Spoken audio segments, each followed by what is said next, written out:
नमस्कार साथियों, मैं अभिषेक एक बार फिर आपका अपने चैनल में स्वागत करता हूं। साथियों, आज हम बात करने वाली हैं भारतीय संविधान में जो प्रधानमंत्री और उनकी मंत्रिपरिषद होती है उनसे संबंधित सभी क्वेश्चन।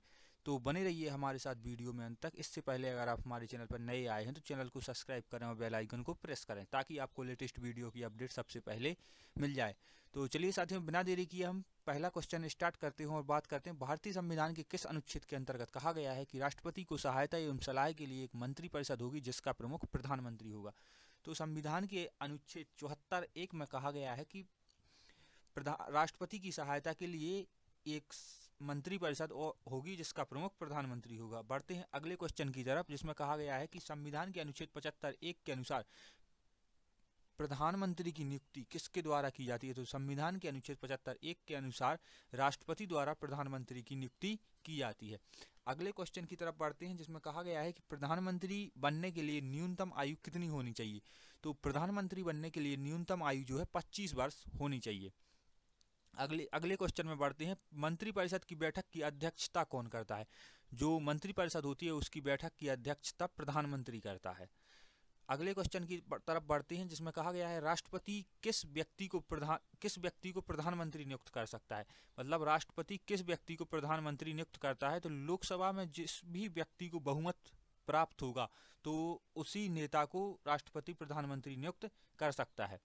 अगले क्वेश्चन की तरफ बढ़ते हैं, किसी भी व्यक्ति को संसद का सदस्य बने रहे बिना, मतलब जो व्यक्ति संसद का सदस्य नहीं है उसे भी मंत्री नियुक्त किया जा सकता है, परंतु कितने महीने के अंदर उसको संसद का सदस्य बनना पड़ता है।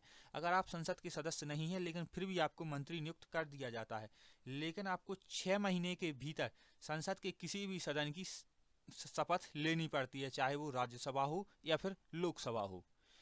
अगला क्वेश्चन है, प्रधानमंत्री एवं अन्य मंत्री अपना पद ग्रहण करने से पहले किस अनुसूची में दिए गए प्रारूपों के अनुसार शपथ ग्रहण करती है। मतलब प्रधानमंत्री और जो उनके अन्य मंत्री होते हैं उनका शपथ ग्रहण किस अनुसूची में है। तो उनका शपथ ग्रहण जो है वो तीसरी अनुसूची में है। बढ़ते हैं अगले क्वेश्चन की तरफ जिसमें कहा गया है अनुच्छेद 75(3) में किए गए प्रावधान के अनुसार मंत्रिपरिषद किसके प्रति सामूहिक रूप से उत्तरदायी होगी। तो मंत्रिपरिषद जो है लोकसभा के प्रति सामूहिक रूप से उत्तरदायी होती है।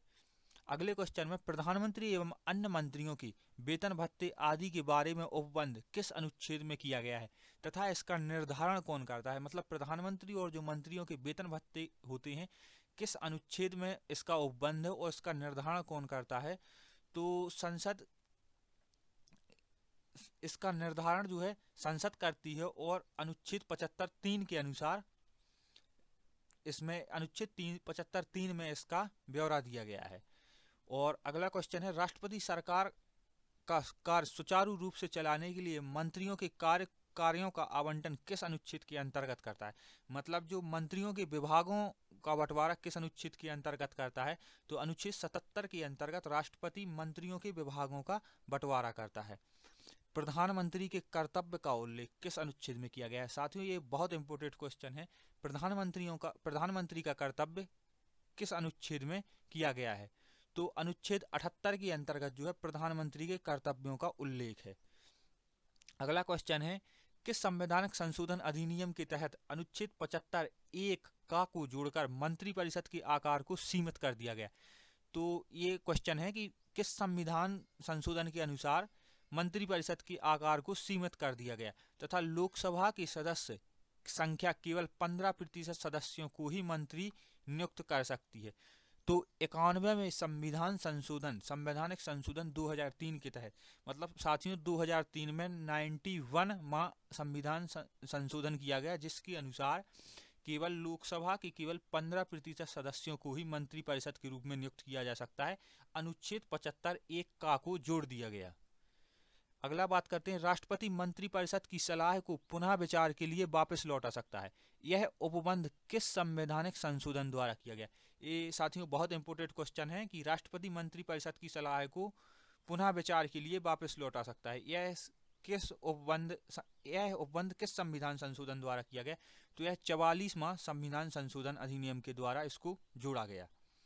अगला क्वेश्चन बात करते हैं, मंत्रिपरिषद सामूहिक उत्तरदायित्व के सिद्धांत पर कार्य करती है और यह तब तक सत्ता में रह सकती है जब तक उसे किसका विश्वास प्राप्त हो।